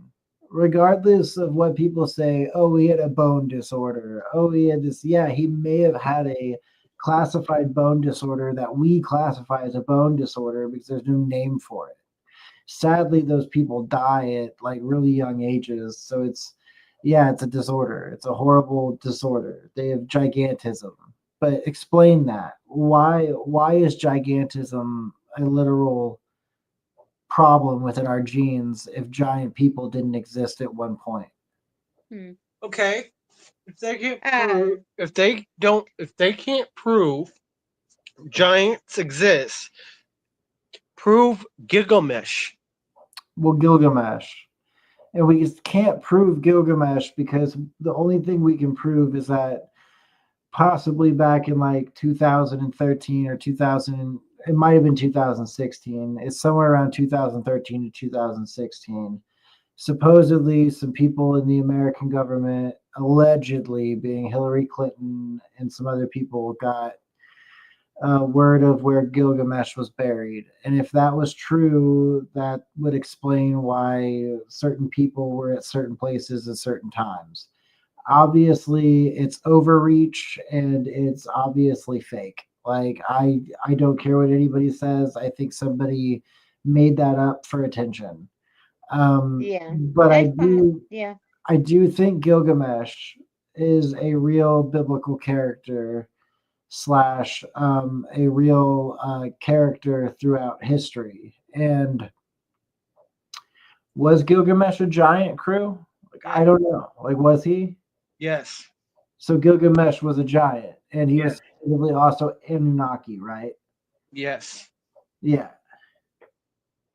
So, and if he was Anunnaki and a giant, that's where the giant gene came from. Okay. We got some comments from Elmster. Yeah, Elmster says that Ishtar Sumerians claim that Gilgamesh wasn't buried. Gilgamesh isn't in the Bible. He was in an older book. Gilgamesh in the Bible was a city. All right. I just know Gilgamesh was talked about. But yes, let's be correct. So Gilgamesh wasn't in the Bible then. But that's the only stuff that I really know about Gilgamesh. I didn't know he was a giant. I just knew he was supposedly an Anunnaki king. So the rumors were back when I was first getting into that stuff.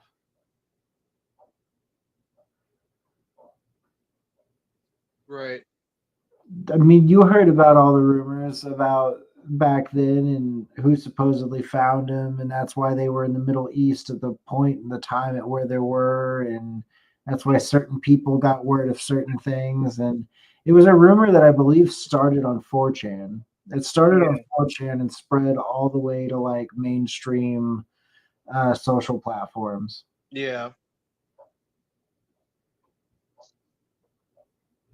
He Elmstead said that Gilgamesh is the Sumerian Abraham, basically. Gotcha. Okay. It's almost impossible to imagine anyone other than Mike Myers as the iconic voice of Shrek. Yeah, my swamp, where you dump those fairy tale creatures. Why is this in here? Why is this in here? I think that was something I wanted you to watch the other day. My bad, guys. I don't know why that's in there. This is my swamp. This is my swamp. Donkey was always my favorite. Yeah, me too. Who was your favorite crew? Puss in Boots. Puss in Boots. Yep. I don't know. There's just something about Donkey and his love of pancakes and that made me happy. Yeah. Here's an incredible discovery for you. 4 ancient swords stashed in a cave. Hey, I'm Kristen Romy. I'm an editor at National Geographic, and I love archaeology. The discovery was made by the Israeli Antiquity Authority's Theft Prevention Unit in a cave west of the Dead Sea. Yep, Israel has archaeology cops. It was a cave that they previously thought was empty, but lo and behold, in an upper chamber, stashed behind stalactites, were 4 Roman-era swords. 3 of these swords are of a type known as a spatha. Spatha is a Roman longsword carried by both cavalry and infantry. Wow. Whoa! The other sword is a ring pommel type that was common among Roman armies in the second half of the 2nd century AD. So that's a big question for archaeologists. Who stashed these swords in this cave almost 2,000 years ago? Was it Jewish rebels fleeing Roman troops? Was it bandits waiting for their next prey? A big part of solving that mystery will be by figuring out what these swords are made of and where they were made. These swords are so well preserved, the scientists will be able to test the wooden scabbards, the metal from the swords, the leathers from the hilt, and determine when and where they were made. It'll take a couple years of study, but these swords are going to provide us with fascinating information on what was going on in this part of the Roman Empire. That's pretty cool. Yeah, and I thought since it was some National Geographic, it was probably pretty legit. National Geographic isn't always real, but those looked real. That was Yeah, legit. those looked real.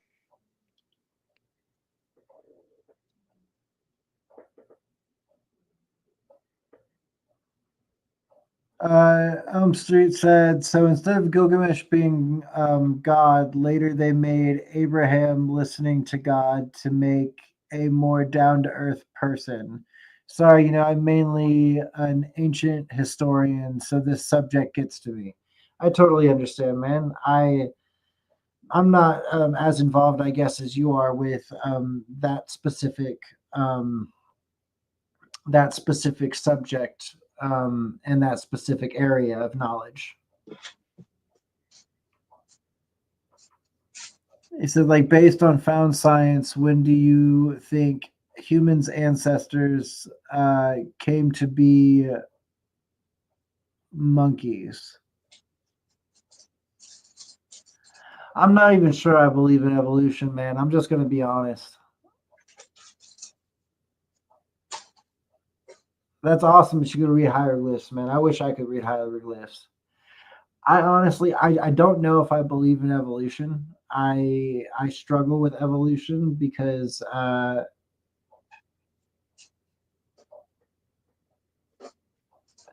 no, I don't. So I don't think that God just makes all or no.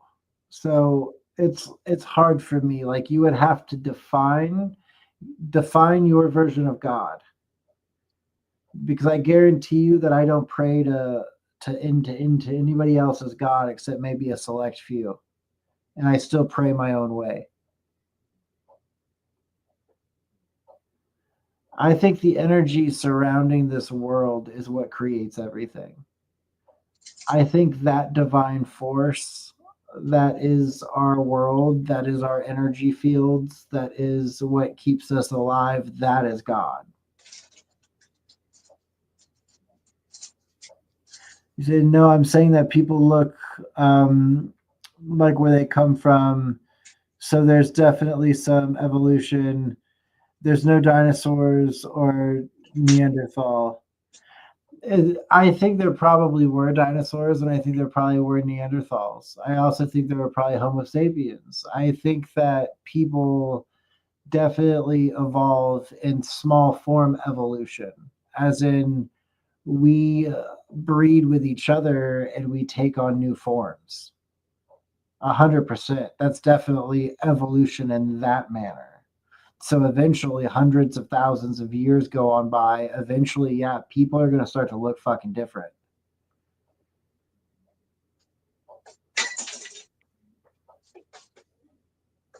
And there's no, and we can find matching DNA, just that it changed. So how do we explain that? Also, Junkida, or junk DNA or junk DNA.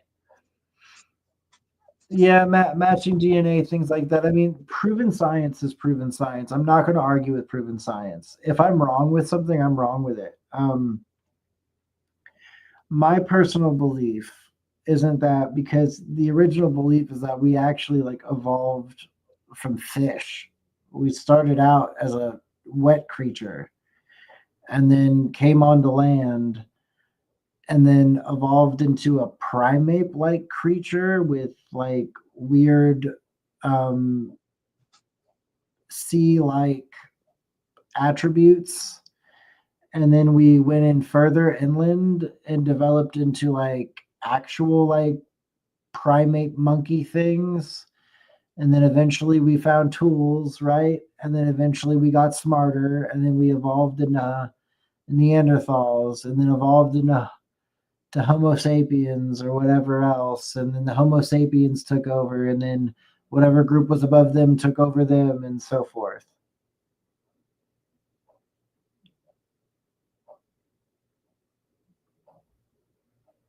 So junk DNA is always a problem because it's corrupted, but later fixes itself.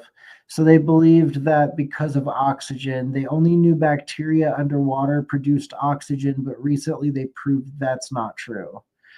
You can still find that bacteria in the ocean today. That's cool. I've actually heard that before, that bacteria could produce oxygen in the water. So that's false. Interesting. I hadn't heard that before. It's fossilized bacteria. Okay. That's interesting. Yeah, when it comes to evolution, man, I just struggle with it because it's really hard for me to believe that we started out as a wet creature, evolved into a monkey, and then evolved into a human, and then did all that. And like, it's very odd. It's very odd. I have a hard time with that too. Speaking of which, how many videos we got left? What's up? How many videos do we got left? 4. We'll be fine. We talked about quite a bit. I know. Oh yeah. We're just chilling now. You got a problem, brother? Take it up with the complaint department. Guess who runs That's my department? Thank you. That's my department that I run, and I'm filing my own complaint.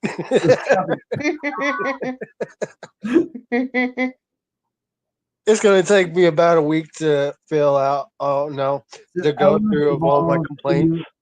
He said elements evolve and you have to add it up.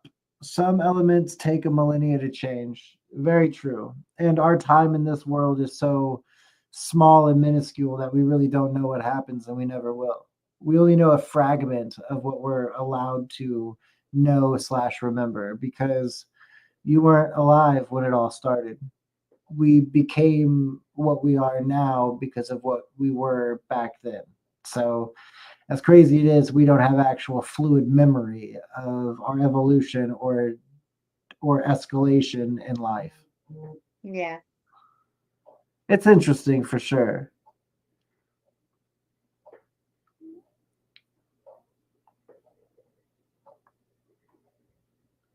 Elmsta says, we're controlled by Cruz Nibiruians. I won't lie.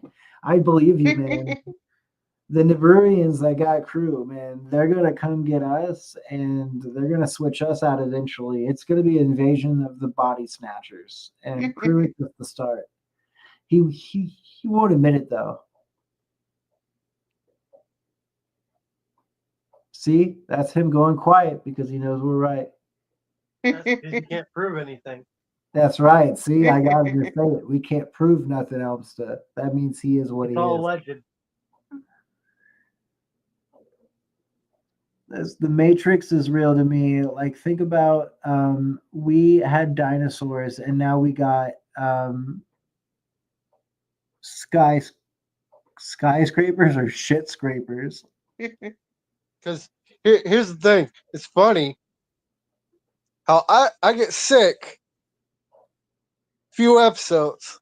Now people are thinking I'm Nibiru Crew. That's because you are a Nibiru Crew. All because you did that darn Nibiru upset with me being sick. I told you a Nibiru, and you said, bro, I'm puking. And I said, come on still. And you said, I don't feel good. And I said, all right, then. I'm doing the episode. And you said, all right, I'll see you next episode. Right. Like last night, I wasn't feeling good because my damn toothache. All I told the people is you were gone that night, and the people brought up the fact that the aliens came and kidnapped you, and those aliens reside on Nibiru, and they're right. I believe them. You've been different ever since. You're not the same. What's my favorite ice cream? Okay, Crew? I'm Nibiru famous, apparently.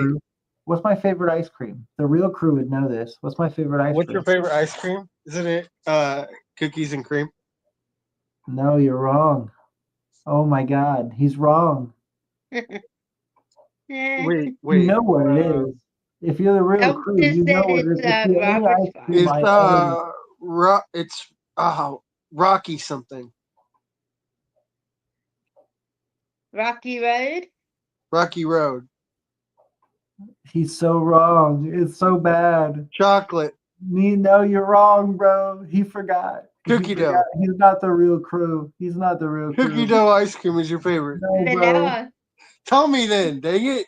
Me and you used to go get ice cream every weekend. Dude, look, I'll be honest with you. The ice cream my brain is so fried that I don't remember the half the pack. You always made a big fucking deal about it. The ice cream that I got was chocolate chip and mint ice cream, and you used to yell at me about how my ice cream taste was toothpaste and chocolate, and that I'd rather just go to the pharmacy and buy a thing of toothpaste and get some Hershey's Kisses, and I'd be just as appetized.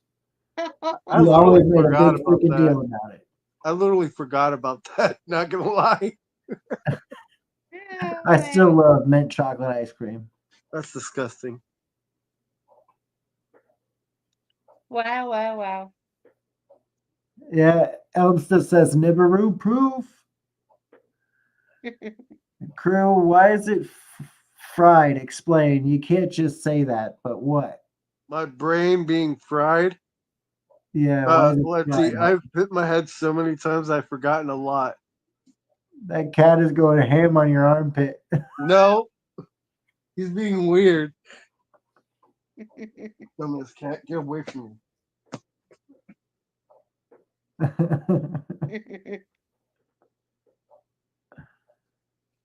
Seriously, Sparrow's been pissing me off all night. He told you that you need to lay off the papaya.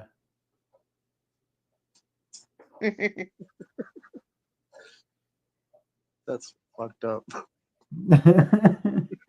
See, Crew would turn around and tell me that I need to lay off the papaya. Yeah. Except Crew would be like, you need to lay off everything. You need to be sober. And not just for October, Rob. It shouldn't only be sober October, Rob. I'm totally messing with you. For the most part, I am sober. I am 120% sober all the time. Occasionally, I will have a beer.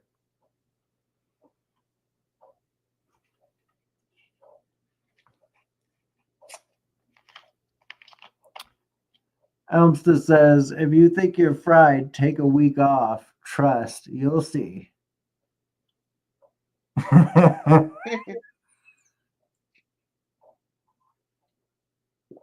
What happened to Crew? He's like frozen in time. Yeah, he does look. He's frozen. What's going on here? Dude, this is weird. Do you see yourself over here? No, like look. This is what it says. Studio instability issues. Hold on. It says studio instability issues. Kicked me out because of a freaking update. That's fucked up. Yeah, he goes, what the fuck, Nibiru? Bro, there was 2 of them. That's fucking proof. No, it's weird. It's weird. I'm just talking, right? Next thing I know, bam, I get kicked out because of a freaking Chrome update. Crew, Nibiru. Google Chrome wanted to update and kick me out of freaking StreamYard. Oh my goodness. He said his shirt changed too. Why? No, I'm changed wearing a your red shirt. I've been wearing a red shirt.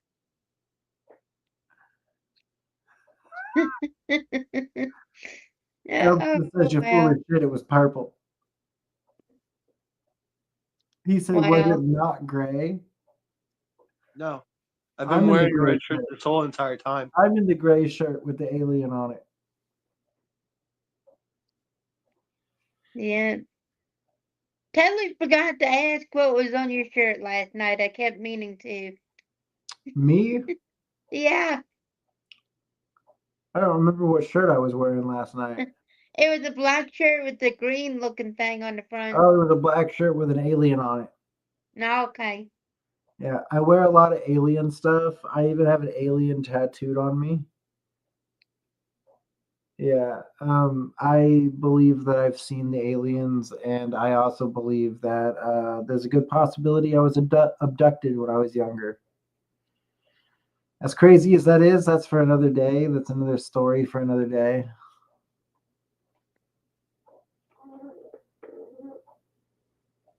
Oh, wow. Elmster says, when I said gray, he lost it. You saw that he's a gray alien. Look at how he's watching us. He's mad we canceled the videos. No, I'm not mad. You became a gray I'm just a little alien. agitated that Google decided to update for a second and kick me out and wouldn't let me back in for like good 3 seconds. Yeah. Well, we are at the hour and 56-minute mark. Well, everybody, I had a pretty good night. Did you have a good night? Oh, definitely. Very interesting. When you gonna bring the real one back? When's the real crew coming back from Nibiru? If I'm sick and I'm not on here, I didn't go to Nibiru. Yeah, you did. No, I didn't. Yeah, you did. You're being sick as a cover. But anyways, guys, much love from the Robert and Crew Show. We all hope you had a great and wonderful night, and we'll catch you here tomorrow around about the same time, 12:30 a.m. Much love. Peace out from the Robert and Crew Show. Peace out. Everybody wants answers, but nobody's asking the right questions.